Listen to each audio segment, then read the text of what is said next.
আলোকিত সফল জীবনের ভিত্তি হচ্ছে শিক্ষা। শিক্ষাক্ষেত্রে সফল হলে জীবনের সাফল্যের সিঁড়ি পরিণত হয়ে যায় দ্রুতগতির লিফটে। ক্লাসে প্রথম হলে জীবনের সফলতা প্রথম হওয়ার ক্ষেত্রে সুযোগ যায় অনেক বেড়ে। আর এই ক্লাসে প্রথম হওয়া থেকে শুরু করে জীবনের শুরু হওয়ার সফলতার ক্ষেত্রে দরকার সুনির্দিষ্ট প্রক্রিয়া এবং কৌশল অনুসরণ। প্রিয় শিক্ষার্থীবৃন্দ, আমাদের প্রিয় বনশ্রী ন্যাশনাল স্কুল কর্তৃক আয়োজিত এই বিএনএস হোম স্কুলিং কার্যক্রম অনেকটা শিক্ষার্থীদের কল্যাণের জন্য এবং তাদের জীবনের সফলতার সিঁড়ি হিসেবে কাজ করবে বলে আমার বিশ্বাস। শিক্ষার্থীবৃন্দরা, আমাদের এই বিএনএস হোম স্কুলিং ক্লাসে আমাদের শিক্ষকরা অক্লান্ত পরিশ্রম করে যাচ্ছে তোমাদেরকে এই ছোটো ছোটো বিষয়ের উপর পাঠদানের মাধ্যমে, নিয়মিতভাবে ক্লাস নেওয়ার মাধ্যমে। কিন্তু অনুরোধ, তোমরা অবশ্যই প্রতিনিয়ত SW করবে এবং এই অঙ্কগুলো করে ফেলবে এবং স্কুলের সাথে সবসময় যোগাযোগ মেনটেন করে SW জমা দেবে। তো যাই হোক, আজকের ক্লাসে তোমাদের সবাইকে শুভেচ্ছা এবং স্বাগতম জানাচ্ছি। আমি জয়ন্ত চন্দ্র দেব এবং আজকের ক্লাসটি সাজানো হয়েছে নবম শ্রেণীর শিক্ষার্থীদের জন্য। নেওয়া হয়েছে অধ্যায় 8 নগদান বইয়ের সৃজনশীল 6 নিয়ে। আশা করি এই ভিডিও দেখাকালীন সময় তোমরা তোমাদের বই খাতা নিয়ে বসেছ এবং সাথে সাথে অঙ্কগুলি সমাধান করে ফেলবে। তো শিক্ষার্থীদের আমরা প্রথমেই প্রশ্নটি এক নজর দেখে নিব এবং পরবর্তীতে আমরা সৃজনশীলের অংশগুলো সমাধান করব। সৃজনশীল 6-এ আমাদের প্রশ্ন ছিল হায়দার অ্যান্ড সন্সের নিম্নোক্ত লেনদেনসমূহ 2017 সালে নভেম্বর মাসে সংঘটিত হয়েছে।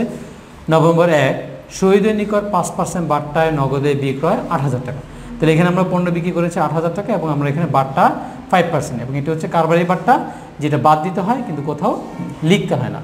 নভেম্বর মাসের 4 তারিখ রয়েছে মালি অ্যান্ড সন্সের নিকট হতে 5,400 টাকা প্রাপ্তি এবং বাট্টা প্রদান 100 টাকা। এখানে আমরা টাকা পেয়েছি 5,400 এবং বাট্টা দিয়েছি আমরা 100 টাকা। এটা হচ্ছে নগদ বাট্টা। নভেম্বর 5 অফিসের জন্য ক্যালকুলেটর ক্রয় 500 টাকা, এটা হচ্ছে আমাদের জন্য একটি প্রদান। নভেম্বর 8 বিনিয়োগের সুদ প্রাপ্তি 4,000 টাকা, এটা হচ্ছে আমাদের প্রাপ্তি। নভেম্বর 12 জামাল ট্রেডার্সকে 35 টাকা পুনঃনিষ্পত্তিতে 3,300 টাকা প্রদান, এখানে আমাদের নগদ বাট্টা রয়েছে 200 টাকা। নভেম্বর 18 অফিসের ভাড়া পরিশোধ 2,500 টাকা প্রদান। নভেম্বর 20 ঋণ গ্রহণ, আমাদের নগদ টাকা প্রাপ্তি 10,000 টাকা ঋণের মাধ্যমে। নভেম্বর 23 কামাল ট্রেডার্স হতে 5% বাট্টায় চেকে পণ্য ক্রয়, এখানে আমরা পণ্য কিনেছি 30,000 টাকা চেকে কিন্তু 5% বাট্টা, এটা হচ্ছে কারবারি বাট্টা। Check number 5,302। সেক্ষেত্রে বন্ধুরা ক অংশে বলেছে উপযুক্ত তথ্য হতে নগদ বাট্টার পরিমাণ নির্ণয় করো। আর আমাদের নগদ বাট্টা আমরা জানি যে দেনা পাওনার পুনঃনিষ্পত্তিতে আমরা যখন টাকা পরিশোধ করি বা টাকা গ্রহণ করি তখন যে বাট্টা, সেই বাট্টা হচ্ছে নগদ বাট্টা। খ অংশ বলেছে লেনদেন সময় ভিত্তিতে নগদ প্রাপ্তি জাবেদা প্রস্তুত করো। এক্ষেত্রে আমরা নির্দিষ্ট ছকে আমাদের নগদ টাকা বলো এবং চেকের মাধ্যমে বলো, যেভাবে হোক প্রাপ্তি হলো আমরা লিপিবদ্ধ করব। গ অংশ বলেছে লেনদেন সময় ভিত্তিতে নগদ প্রদান জাবেদা প্রস্তুত করো। এখানে আমরা নির্দিষ্ট ছকে নগদ টাকা কিংবা চেকের মাধ্যমে আমরা যে প্রদান করেছি সেই প্রদানগুলো লিপিবদ্ধ করব। তো সেক্ষেত্রে বন্ধুরা ক অংশে আমাদের এই যে নগদ বাট্টা পরিমাণ, সেখানে খেয়াল করো আমাদের নভেম্বর মাসের 4 তারিখে আমরা এই যে 5,400 টাকা পেয়েছি এবং বাট্টা দিয়েছি 100 টাকা, এই বিষয়টি অর্থাৎ 4 তারিখ। এবং 23 তারিখ আমাদের 12 তারিখে হচ্ছে আমরা 35 টাকা পুনঃনিষ্পত্তিতে 3,300 টাকা প্রদান করছি, এখানে 200 টাকা আমাদের বাট্টা।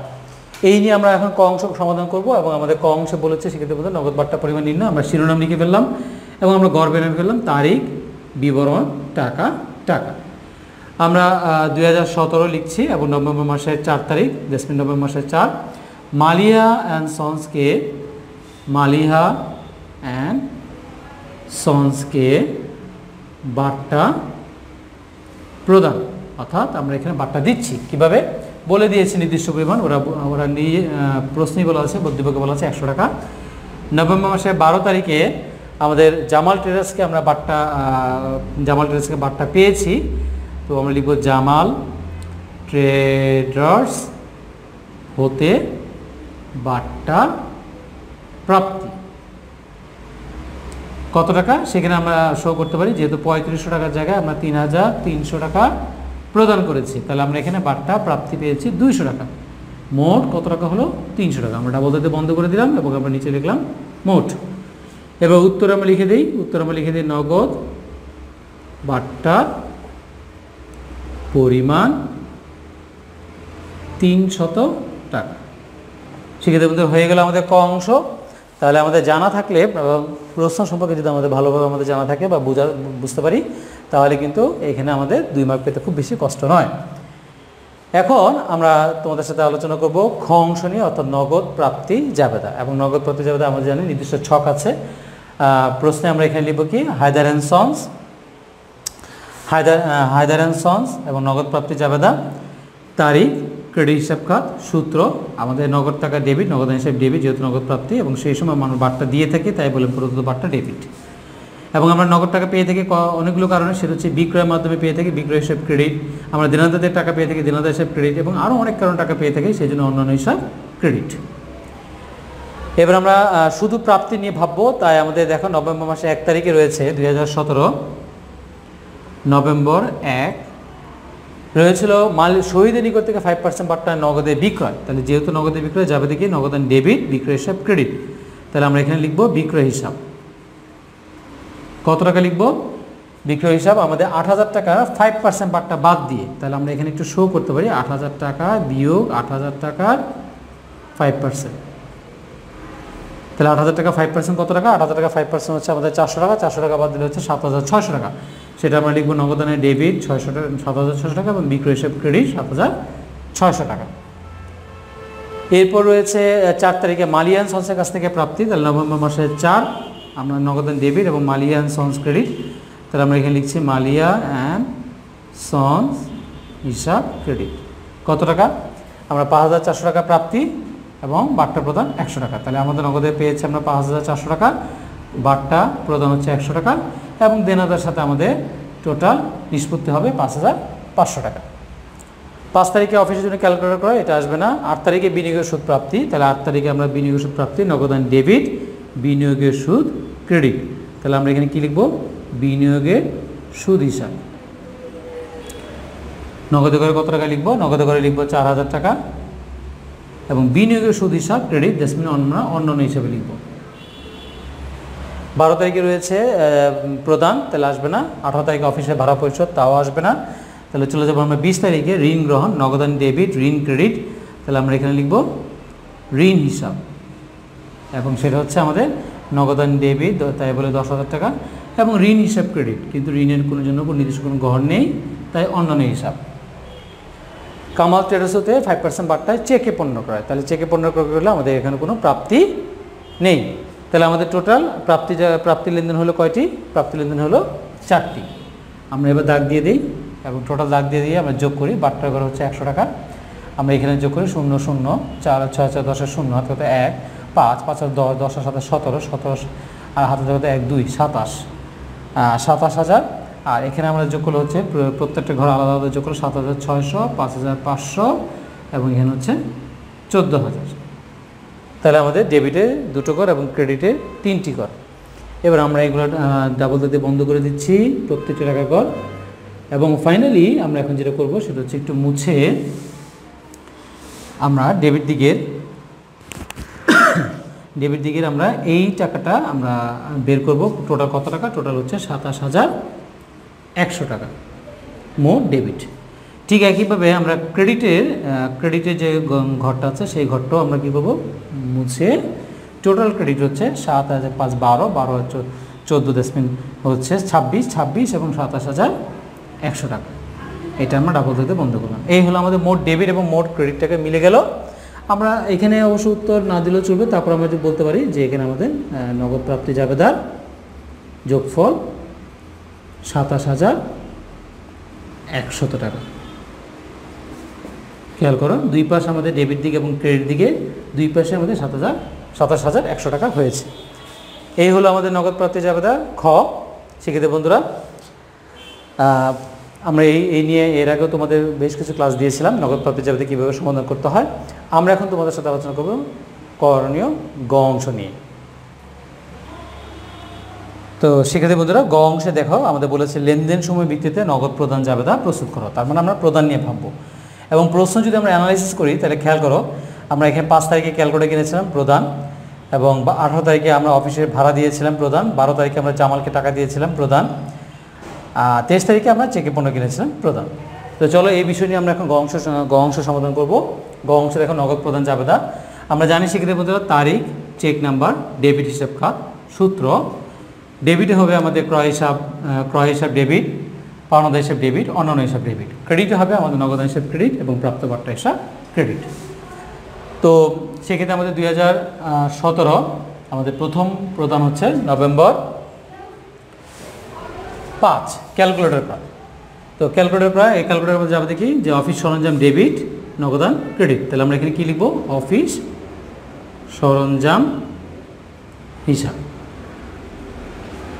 কত টাকা? 500 টাকা। তাহলে আমরা এই কথা লিখব অন্যান্য হিসাব এবং আমাদের নগদান হিসাবে অন্যান্য হিসাব। তারপর হচ্ছে 12 তারিখে, নভেম্বর 12 তারিখ জামাল ট্রেডার্সকে 3500 টাকা নিষ্পত্তিতে 3300 টাকা প্রদান।